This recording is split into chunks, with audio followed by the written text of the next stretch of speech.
Louvado seja nosso Senhor Jesus Cristo, para sempre seja louvado.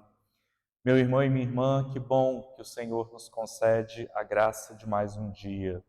É o seu amor fiel que nos dá a graça de recomeçar e nós queremos colocar nas mãos do Senhor esse dia, nossas tarefas, nossos desejos, para que em tudo que realizarmos possamos agradá-lo de todo o coração e o servi-lo nos irmãos.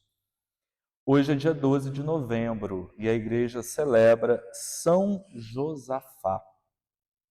São Josafá é um santo ucraniano que muito lutou pela unificação da igreja, para que uma parte da igreja, que não tinha comunhão com a igreja de Roma, pudesse voltar à comunhão católica, né? E nesse dia nós queremos então rezar pelo povo ucraniano, que nos últimos anos vive o flagelo da guerra, para que por sua intercessão esse povo possa alcançar a paz, né? Possa alcançar a reconciliação e assim poderem se restabelecerem como povo em todas as suas possibilidades e potencialidades. Rezemos então a oração que a igreja nos propõe. Senhor, suscitai em vossa igreja o espírito que impeliu São Josafá a dar a vida por suas ovelhas. Fortalecidos pelo mesmo espírito, também nós, por sua intercessão, não hesitemos em dar a vida pelos irmãos. Por nosso Senhor Jesus Cristo, vosso Filho, que é Deus, e convosco vive e reina na unidade do Espírito Santo por todos os séculos dos séculos. Meus irmãos, escutemos com atenção a palavra de Deus que está no Evangelho de Lucas, capítulo 17, versículos de 7 a 10. O Senhor esteja convosco. Proclamação do Evangelho de Jesus Cristo segundo Lucas.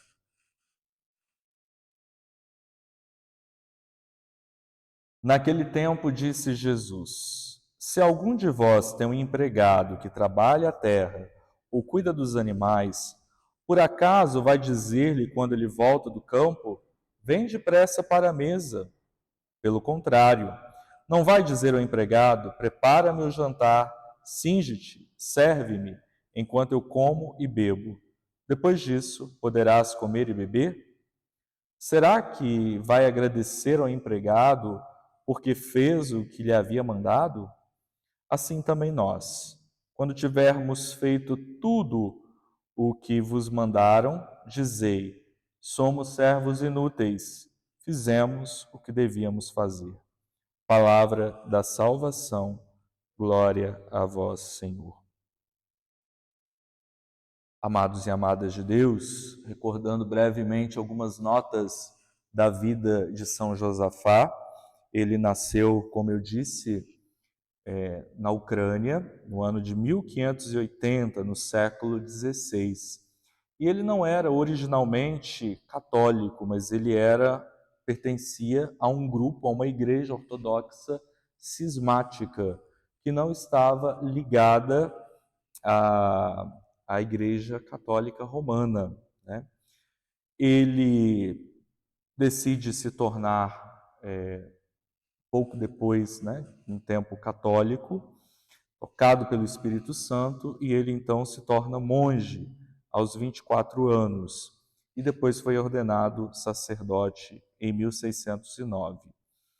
E ele se destacou, né, por suas virtudes, pelos seus talentos, a tal ponto que ele chegou a ser nomeado arcebispo. E, além dos seus talentos, ele também teve uma dedicação especial para com os pobres, né? Diziam que as portas da sua casa estavam sempre abertas para acolher os pobres e os necessitados, né? E São Josafá, ele se empenhou, podemos dizer, durante boa parte do seu ministério, para que a igreja voltasse à comunhão com a igreja romana, né? Ele trabalhou muito para que aqueles grupos autônomos pudessem voltar à comunhão com a igreja de Roma. Então, até hoje tem uma igreja de rito oriental que são os uniatos, aqueles que se uniram a Roma. graças ao trabalho incansável de São Josafá. Nós sabemos que a igreja, ela não tem só o rito católico, ela tem uma série de outros ritos, uma série de outras igrejas que têm sua estrutura própria, têm o seu direito próprio, mas que estão em comunhão com a igreja de Roma.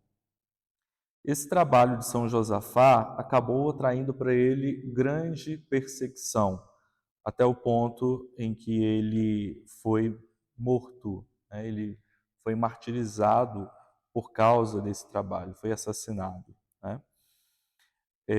Mas Josafá nos deixa esse exemplo da busca da unidade, né? Os cristãos devem trabalhar pela unidade de todo o corpo de Cristo. Não tem coisa que depõe mais contra a verdade da nossa fé cristã do que toda essa divisão de cristãos, né, de tantas igrejas.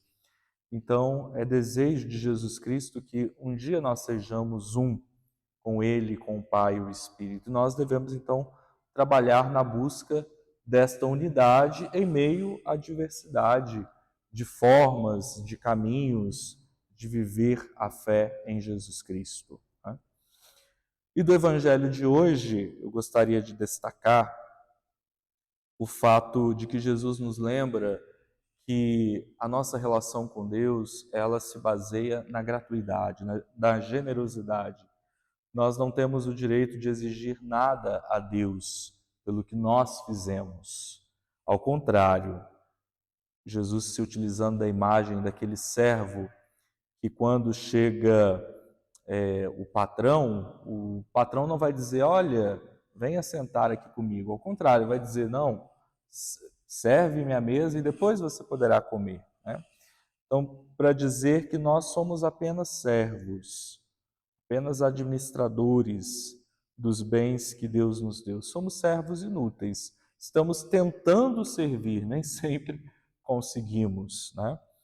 E o que a gente fez não é algo que a gente deve procurar a recompensa de Deus, mas que a gente deve considerar que fizemos apenas a nossa tarefa, fizemos apenas aquilo que deveríamos fazer. Então, muitas vezes, nós corremos o risco da nossa relação com Deus ser baseada no mérito, na troca de benefícios, em exigir do Senhor alguma paga pelo nosso serviço, pelo nosso trabalho, em prol do reino de Deus e da igreja. Quando, na verdade, toda relação com Deus, se verdadeira e autêntica, ela acontece na gratuidade, é na generosidade. Porque nós recebemos tanto de Deus, sem merecer, nós também devemos fazer da nossa vida um dom. A gente também deve oferecer algo de nós para o bem do outro, para o bem da igreja, como gratidão, né, diante de tantos benefícios que a benevolência de Deus nos concede.